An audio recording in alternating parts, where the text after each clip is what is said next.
Hi, good morning. Ito ulit ang inyong storekeeper na si Manny Perez. At ang aking i-discuss ngayon ay ang pagsiset ng par stock. Okay. Actually, yung pagsiset ng par stock is not that easy kasi kailangan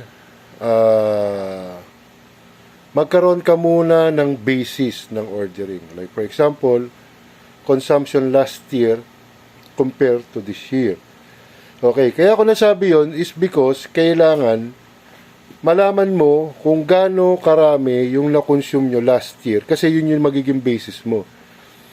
Ito, through the years, ito yung na-experience ko na proper way ng paggawa ng par stock. For example, ang par stocking is nahahati sa dalawa. Semi-annual. January to June, July to December, okay. Pagka magsaset ka ng par stock ng January to June, ang magiging basis mo is January to June last year. Bakit? Yan. Ang tanong kasi dyan is bakit mo kailangan gamitin yung consumption mo last year.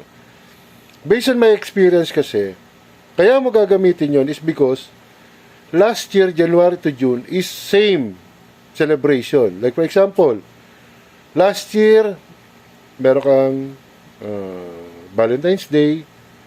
Ang susunod na doon, Holy Week.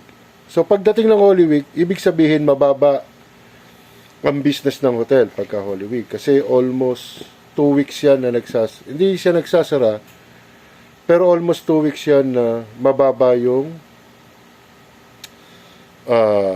mga guests. Mababa ang tawag dito. So, yun. So, mababa ang occupancy. So, ang hotel, matamlay ang business. So, ngayon, para ka makapag-set ng par stock, ang gagawin mo is that, from January to June, kukumputin mo yung consumption. Like, for example, Apple. Yan, Apple. January, ang nakonsume mo ng Apple, 10. Example lang to hindi to yung actual. January, February, March, April, May, June. Every month, ang nakukonsume mo na Apple is 10. So, yung 10 na yun, i-add mo siya sa 6 months, so that is 60. So, 60 divided by 6, ang average consumption mo per month is 10. So, whole number na lang to, so 10. So, magbabari to kung ilan yung naging consumption mo ng Apple through last year. Okay. So, meron ka na ngayong basis. Ang nakukonsume mo na Apple a month is 10. So, kung 10 yan, at gagamitin mo for this year, January to June of this year, ang ginagawa ko dyan is, nagdadagdag ako ng at least 20% increase. Kasi hindi natin masasabi. Hindi naman siguro, kung last year is mahina, itong taon na to, baka mag-iba yung consumption. Pero ang sinasabi ko lang kanina na maliwanag is lahat ng celebration o occasion last year is same dapat sa gagawin mo. Okay. So, plus 20% ka. So, 20% ng 10 is, ilan ba?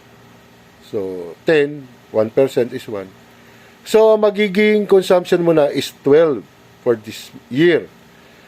So, 12 times 60, times 6, is magiging 70 na. So, 70 na ngayon for the whole 6 months ang par stock mo. Okay. So, from there, makakapaggawa ka na. So, i-divide mo lang naman yun. 70, di-divide mo siya sa 72, i-divide mo siya sa 6. So, January 12, February 12, March 12, ganyan. So, equally lang yan. So, ngayon, nakuha mo na yung 12 mo monthly. So ngayon, papasok ka naman ngayon kasi ang par stock is nahati yan sa dalawa. Minimum at saka maximum. Kung ang maximum stock mo is 12, hati mo lang sa gitna. Kasi yung magiging 6 mo na kalahati, yun lang naman yung magiging basis mo ng ordering. Ganito naman yun. Di ba? Meron ka ng maximum stock na 12 for the month. So, tumatakbo yung buwan, na babawasan yung apple mo. Magiging 11, magiging 10, magiging 9, magiging 8, up to the last na makarating siya ng 6. Ibig sabihin, pagdating niya ng 6, kailangan mo na siya mag-reorder. Yun yung reorder period mo, yung 6. Kasi, pagka hindi mo siya in-orderan sa 6, bababayan ng 5, 4, 3, 2, 1, ma-out of stock ka. So, bali wala yung ginawa mong par stock. So, pagdating ng 6, ang orderin mo naman is 12. Okay, kasi yun yung maximum mo for the month. Okay, kaya naman 12, kasi habang nag-order ka, habang tumatakbo yung order mo, may lead time din niya sa purchasing. Hindi naman niya yung pagka-order mo, darating ka agad. So ngayon, habang tumatakbo yung days na nag-order ka ng 12, your maximum for the apple, yung order point mo na 6, bumababa, magiging 5, 4, 3, 2, 1, hanggang sa maubos. Hopefully, bago dumating yung bago mong order na 12, at least meron ka pa stock na matira, at least mga 3, 4. So, nandun ka sa area na hindi ka mag-out of stock. Kasi tama yung par stocking na ginagawa mo. Diba? Yun lang naman yung purpose ng par stock. At the same time, hindi ka overstocking. Kasi yun lang yung consumption mo per the month. So, dumating yung 12. So, meron ka pang natira na 4 or 3. So, make it 15. So, tumatakbo pa rin naman yung araw. So, bago matapos yung January mo, yung stock mo na 12 or 15, more or less madideplete na yon. So, by February, reordering point mo is every first week of the month. Titingnan mo ngayon kung ano yung mga mabababa mong mga stocks. Ngayon, kung yung apple, pagdating ng February, is 12 siya. So, you're in the right timing. Nasa maximum ka pa. So, antayin mo lang yun na mag-deplete. So, tumatakbo yung January, yung February mo, naka-maximum ka pa ng apple na 12. So, yun yung purpose ng par stocking. Kaya napaka-importante niyan na maiset mo siya ng tama. Kaya ko lang naman nasabi na kailangan mo siyang iset ng January to June, comparatively, January to June of last year is because hindi mo po pwedeng gamitin yung consumption mo ng July to December at gagamitin mo ng January. Napakalaki ng diferensya. Kasi sa buong isang taon, yung December ang pinakamalaki ang consumption. Minsan nagtitriple yan, hindi lang doble, minsan triple yan ng par stock mo. Pero pagdating naman ng December, dahil nga yung par stock mo is based on last year, same month, hindi ka naman malalayo doon. More or less, nandun lang din yun. Doon sa maglalaro ka ng July to December, yung par stock mo mataas ng July, pero pagdating ng December, pa-deplete na yan kasi nandun na yung bulk na ordering ng outlet. Yan. So, yun yung ginawa kong formula for myself through my experience dito sa hotel na to. So, through the years naman, hindi naman ako nagkakaroon ng problema. And another thing na pwede ko pa i-share sa inyo, pagka naman yan, yung sa Apple kasi madali di ba? Parang 12 lang. Ang mahirap niyan, pagka yung mga item nyo is yung water, egg, bigas, bulk kasi yan. So, ibig sabihin, pagka nag-forecast ka or nag-parsta ka ng bigas or tubig, hindi yan kakasya na maximum stock mo sa storeroom. Siguro kahit saang hotel dito sa buong Pilipinas, hindi nila kaya mag-stock ng maximum. Ang ginagawa dyan is staggered delivery. As per call na lang yan. Like for example, nag-request ka ng 200 sack of rice. Dahil yun yung maximum mo for the month of December. Halimbawa lang na yun yung makukonsume mo. Ngayon, ang magiging basis mo naman ng ordering yan is yung space mo. Like for example, you have 2 pallets para sa rice. Isang pallet mo is maximum of 30.